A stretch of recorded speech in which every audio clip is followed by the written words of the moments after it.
Good morning, everyone, and welcome to Live in the Classroom. Today we are live at Parr Elementary School inside Miss Nelson's fifth grade classroom. Miss Nelson, we're so excited to be here. Thanks for having us. Thank you. I'm happy you're here. Of course. So what are you guys learning about right now at this time of the year?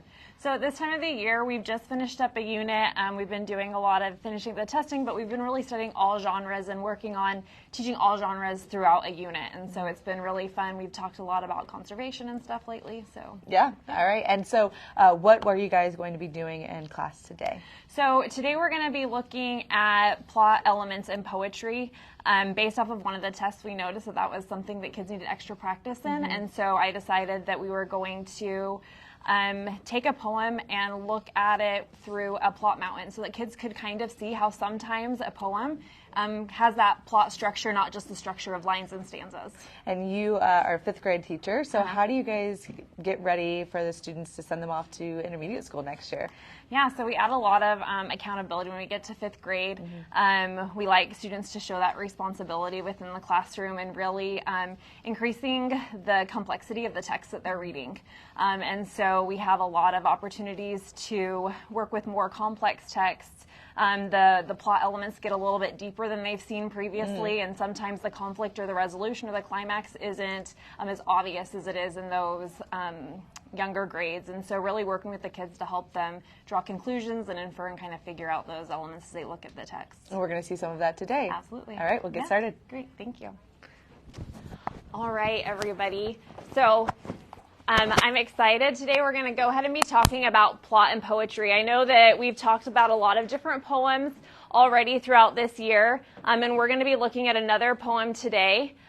We've talked about how poems are structured mostly with lines and stanzas, and we've looked at figurative language in poems, and we've even looked at what poems are about. But today we're going to be looking at, are there plot elements sometimes in poetry? Okay, so inside your folder you have a poem. It's called Swimming to the Rock. Each person needs to grab one of those poems. We're going to look at Swimming to the Rock first.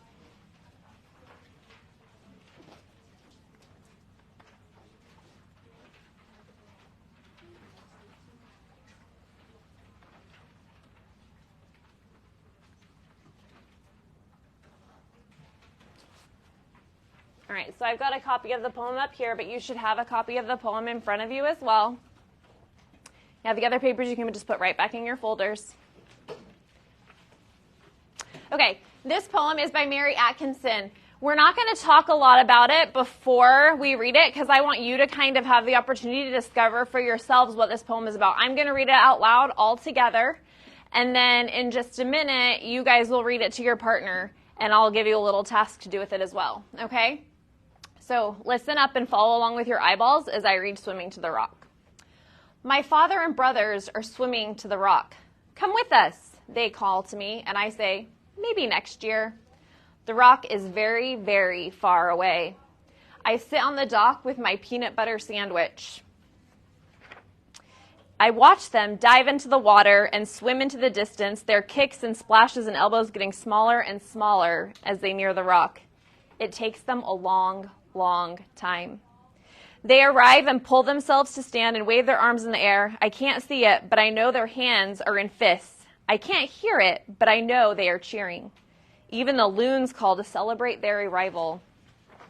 I sit on my dock, dangling my feet in the water, counting dragonflies. My father and brothers come closer, and from the water lift their faces with wild, wet smiles, and I think, this year. All right, so we're going to pause right here. Like I said, we're not going to talk about it. Inside your folder, you have a plot mountain. You need to get one plot mountain for you and your partner. You don't each need one, okay? I want you to work together to fill out on that plot mountain what happened in this poem, okay? See if you can identify where the different elements of the plot appear in the poem, okay? I'll be coming around to watch what you're doing and help you in just a minute. Go ahead and get started on that.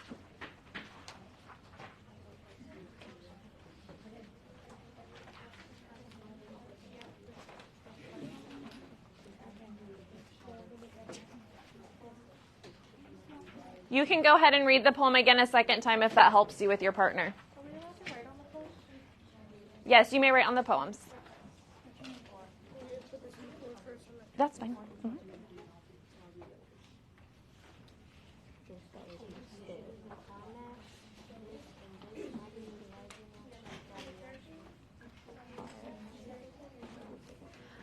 I want you guys to go ahead and work together to discover each of the different parts of it, okay? All right, thanks. You can just take this, go ahead and move your chair this way, and you can hold that as you work with them. Thanks.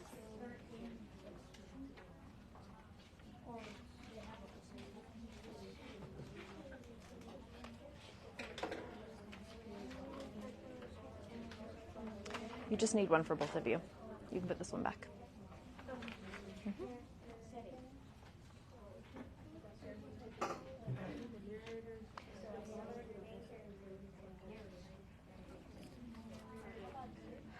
I like how you're using that vocabulary and put narrator there. Who do you think the narrator or speaker is in this poem? Okay, and based off of what you read, who do you think that person might be? Like, what can you infer about them based off of the poem? Mm-hmm. Do you think the main character is like an animal, a person? Okay. Okay. Okay. Okay. Do you think they're a child, an adult? Probably a kid. What makes you think that they're a kid?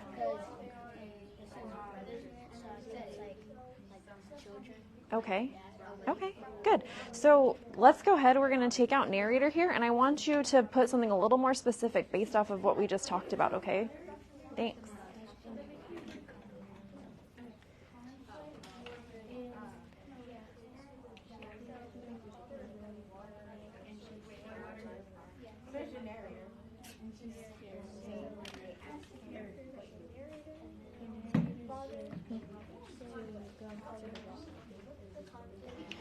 I noticed that you guys put narrator in here. Can you tell me a little bit about who you think the narrator is? Like so we know the narrator is the person telling the story, and that you're noticing that it's using the I, so it's coming from that perspective, but who do you think that person is in the story, the speaker?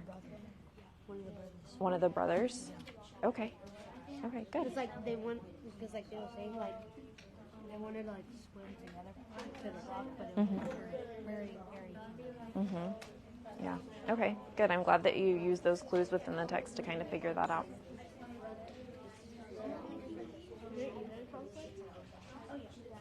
I like that question. Is there even a conflict? Right? A lot of times we don't talk about conflicts in poems, but this poem does have a conflict. So think about who your speaker is, or your narrator, right? Who's the speaker, and what's their problem? Oh, that they're scared to go to the rock. Yeah.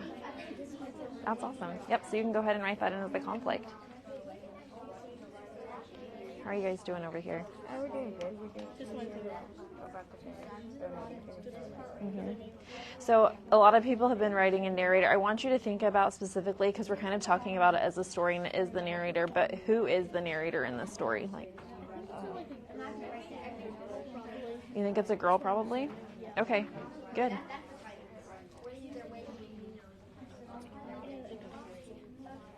I don't think there's no clues about who is a boy or a girl. There's not specifically from the text. Could you look at maybe the author?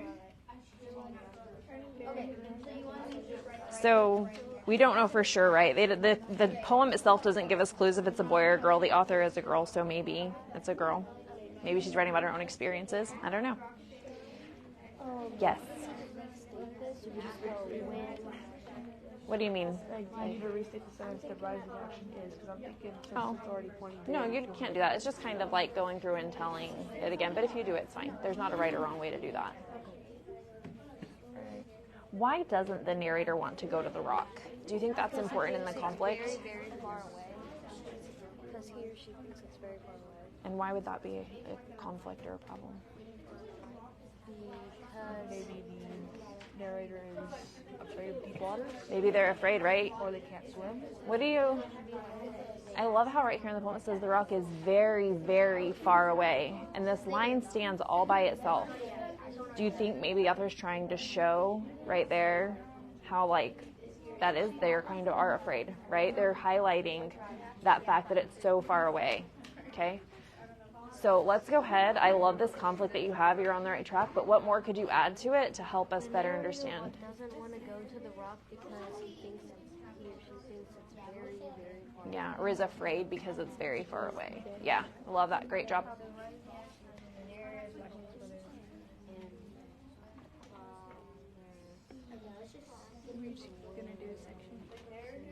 That's fine. You're just all talking about it together, though. Good.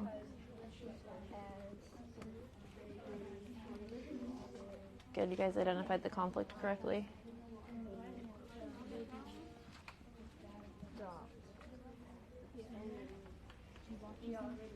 Move it on over here. Okay. Good. You guys going to talk about that rising action next? Okay. Maybe the kids are swimming in the ocean. Are there any? Me and Hunter were wondering that. Yeah, river or ocean. Do you think? It's not a pool. It's not a pool. Okay. How do you know it's not a pool? Because I don't think a pool in a rock would just be in the middle of a pool. And you have to Okay. swim very, very Good. So we can tell it's probably some kind of natural body of water. It doesn't really tell us either way. Okay. I think that it could be an ocean because it says dock, but could a lake also have a dock? It could be a lake too. Okay. And it's not important to figure out the plot to know that, right? We just know that whatever that rock is really far away. What did you guys go ahead and put for the rising action there? The narrators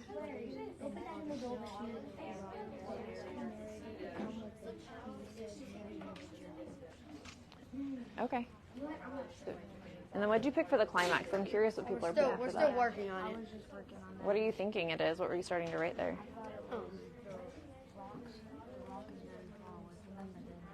But didn't we write that right here? Okay. So the rock is very far away, but that's kind of part of the conflict, right? We know that it's going to follow the storyline. This is kind of like a roadmap. So you can't go for the climax. You can't go back to what you already put. You have to move forward in the poem. Okay, so try thinking about it that way. How's it going over here? Okay, you did to the resolution. She finally builds on the courage to go, or up the courage to go to the rock. I love that. That is the conclusion. Are you having a hard time kind of filling out this part right here? So I think sometimes that's a little trickier in a poem. A story, when you read a fiction story, it has a lot of details, right, that are in it. And so that's partially why we're doing this. So you can kind of see that you are going to have all of these parts, but they maybe not be as obvious or as long as they are in a book that you're reading. Okay? So remember, what is climax? Do you remember what climax is? Because that's after the problem is worse. When the problem is the worst? Yeah. So when do you think the problem is the worst for the main character or the speaker?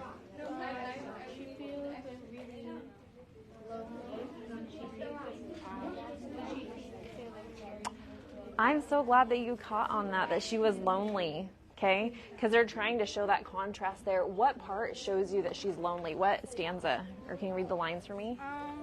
She's like, I sit on the dock, dangling my feet in the water, counting dragons. Good. It's like, I would not personally, unless I had like a book or something, because like, or a human count dragons. Counting dragons. Okay, so yeah, and this is a big contrast. The author uses contrast because what do you see right here? How is everyone acting in this stanza? They're all like happy. They're happy and cheering, right? And she's just sitting on the dock dangling her feet. So what could you put here for the climax? She feels lonely when she sees how happy waves to the there. Yep, perfect. You got it. Oh, you guys have gotten pretty far on this. Because this is whenever you What? There's nothing in the poem that really helps us know either way. You could look at the author and maybe think, like, it's maybe from their own perspective. Yeah, maybe a girl. But we don't know for sure. Can I say? I think we should Sure. change it. Yeah. Why do you think you should change your climax? Because, in this part, like, she's just watching them. Like, she's lonely. What did you just say? She's lonely. She's lonely. Okay, so we know that the climax of the story is right there where things get the worst for the character. They have to face their problem. Do you think that when she's lonely, that's the worst part for her? Yeah, so I love that you thought that was very reflective of you. So you can go ahead and adjust that to better reflect what you just said. Good job. How's it going right here? You guys almost done?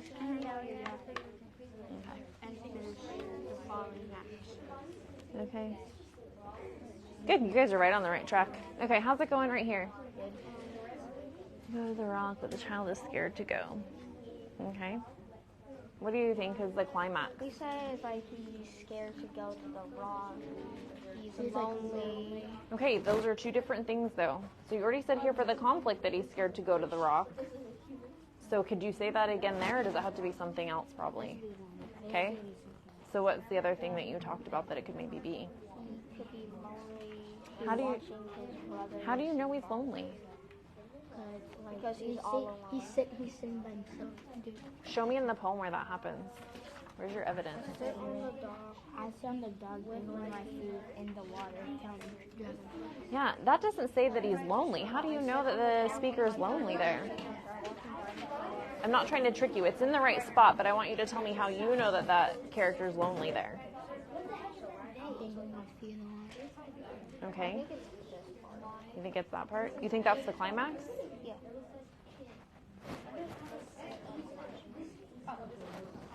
Why do you think that's the climax? Because like he sits on the dog with his feet out I don't know.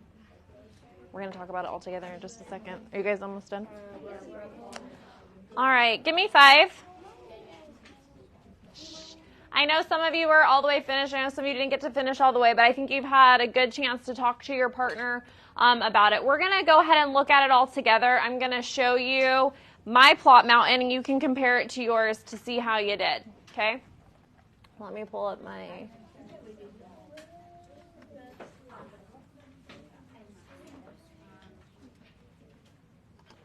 All right.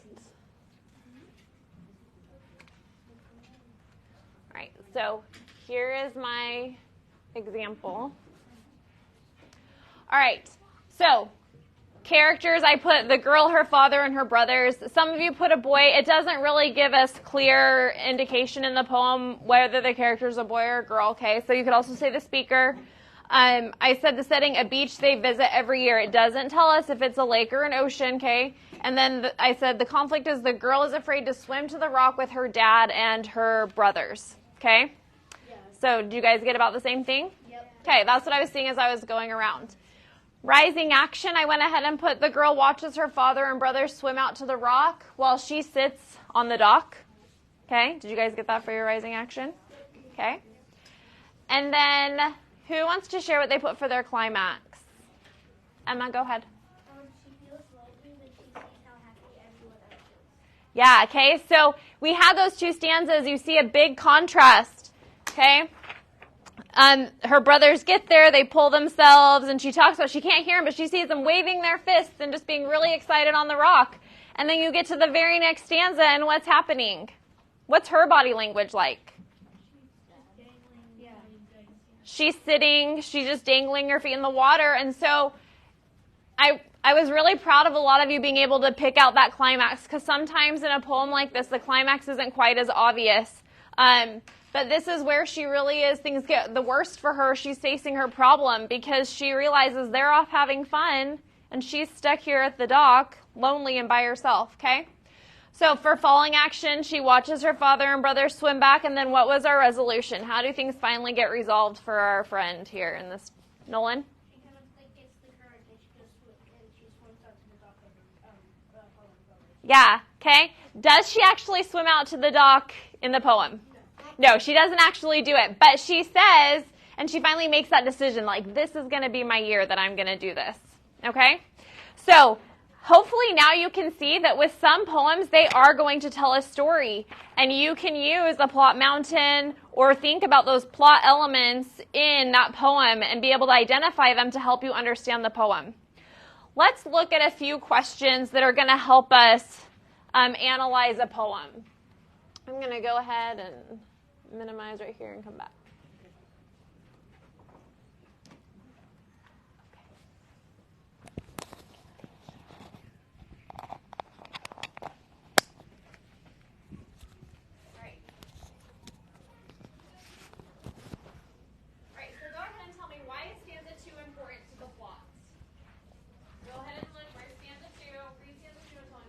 All right, that wraps up our time here in Miss Nelson's class here at Parr Elementary School. We'll see you guys next time.